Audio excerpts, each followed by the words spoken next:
பாதுகாப்பு வழிமுறைகள்.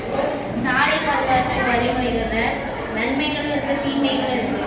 நன்மைகள் பார்த்தீங்கன்னா, சாலையில் நடக்கும் பொழுது எப்போதும் சாலையின் வலதுபுறமாக தான் நடந்து செல்ல வேண்டும். தீமைகளில் சாலையை கடக்கும் போது நேராக பார்த்து கவனமாக நேர்கோட்டின் பாதையில் தான் கடக்க வேண்டும். சாலையில நிறைய பேர் மது அருந்திட்டு போய் சாலை விபத்துகள் நிறைய நடக்குது. சாலையில நிறைய வாகனங்கள்லாம் கூட்ட நெரிசல் ஏற்பட்டு சாலை விபத்துகள் அதிகம் ஏற்படுது. மங்களான வெளிச்சம் உள்ள நேரங்களில் பிரகாசமான வண்ண உடைகளை அணிவது நல்லது. இதனால் உங்களை வாகன ஓட்டிகள் எளிதாக காண முடியும். உதாரணத்துக்கு சாலை பாதுகாப்பு, உயிர் பாதுகாப்பு.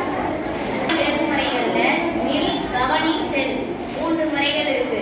நில், கவனி, செல்ல நம்ம சாலை விளக்கு பின்பற்றினோம்னா சாலைகளில் எந்த விபத்தும் ஏற்படாது.